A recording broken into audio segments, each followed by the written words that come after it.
Hi, this is Blake, and this is my Chapter 5 assignment for listening answers to the question: how can you tell when someone is listening to you?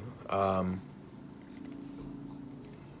while I'm talking, I guess I look at them, eye contact, you see if they're looking at you, if they're looking around. You can also tell, I guess, just based off of how well you're communicating as well. Like I can kind of have a feel of how interesting something I'm saying is, and if it's more interesting than a person is listening to.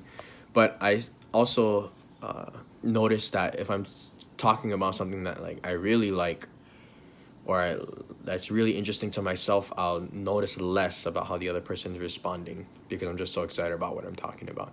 And then also how the other person responds to, they ask questions about what I was saying. That's another way I can tell too. Question 2: how does it make you feel when someone is not listening to you? It feels bad initially. Of course, it like makes you feel not important and uh, not respected. Makes you feel boring because if you're interesting, then people would listen to you. And so when someone's not listening to you, you get like that feeling like, oh, I must not be that interesting, and I must be boring. But that's all like initially when it happens. I just blow it off immediately almost when the feeling comes on. Just like I don't think about it too much, and then I move on to the next thing. Please describe in detail a time when you felt like you weren't being listened to and you were saying something very important. Who was the interaction with? How could you tell they weren't listening to you? Did their failure to display the appropriate listening behaviors affect your relationship with them? Did it affect your motivation to tell them important things in the future? Yeah. So there's one time I was at work and it was someone I knew outside of work, as well as so he was a friend I knew outside of work, but I worked with him as well. And we were talking about a mutual friend that we had, and he actually had cancer.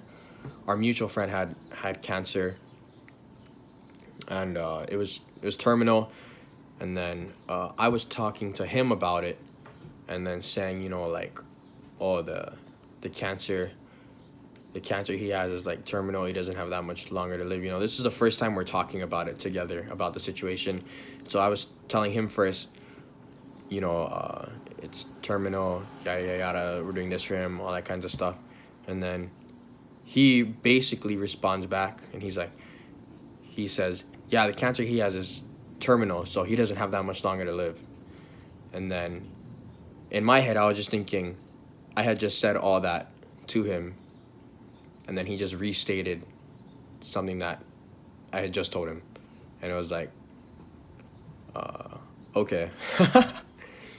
And it was like, yeah, I guess he wasn't listening to me at all. He didn't even care about the other, like, the 9/10 of the conversation that we were talking about. And then and just in general, he was a hard person to communicate with anyway. I felt like he was an impulsive liar too, so yeah, that made it hard. So I haven't even talked to him about anything that important since then. So yeah. And that's it. That's my answers to Chapter 5 assignment.